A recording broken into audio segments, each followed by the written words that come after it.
एक महापुरुष की कथा आती है, वो रोज सोहनी करते थे। हमारे श्री पंडित दया प्रसाद जी महाराज, उन्होंने जीवन में एक ही तप किया, क्या? गिरिराज जी की परिक्रमा करते सोहनी लेकर के। ध्यान से सुनिएगा।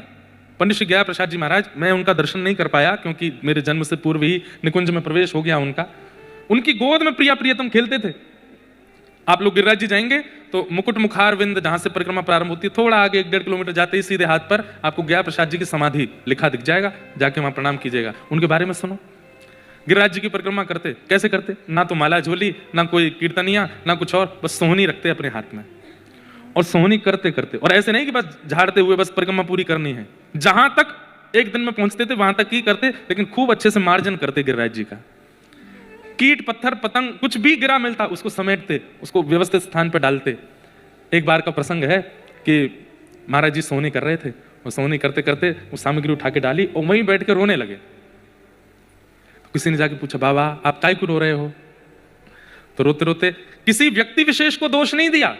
हम लोग पन्नी डाल देते हैं, कूड़ा कचरा डाल देते हैं वृंदावन में, गोवर्धन में, किसी व्यक्ति विशेष को दोष नहीं दिया। वो सारा कचरा हाथ में लेकर के क्या बोल रहे हैं, जिन नंद को लाला माने ही ना है, मैं कितनों याकू समझाऊं, गंदो मत करे कर, मत करे कर, अरे जी गिरिराज जी हैं, इनको स्वच्छ रखो, पवित्र रखो, माने ना है, सब रो कूड़ो ले जाए के बीच में ही डाल दे। मतलब किसी व्यक्ति विशेष को दोष नहीं दिया, ठाकुर जी से कह रहे हैं वो ही डाल दे आके, और रुदन करने लगे। और उनका नियम था, सोहनी करने के बाद जब झाड़ू सोहनी छोटी हो जाती थी ना, तो फिर अपने स्थान पे आके गड्ढा करते और पुष्प आदि करके सोहनी को माथे से लगाते और बोले, तेरो जीवन कितनो धन्य है, जन्म से अंत तक तेने केवल रज की सेवा करी और कोई काम में ना तू रही, तेरो जीवन धन्य है।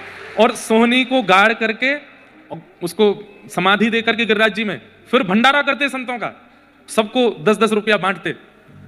संत जन पूछते, बाबा काय बात को भंडारो? बोले, एक सोहनी निकुंज में प्रवेश कर गई, वाको भंडारो है।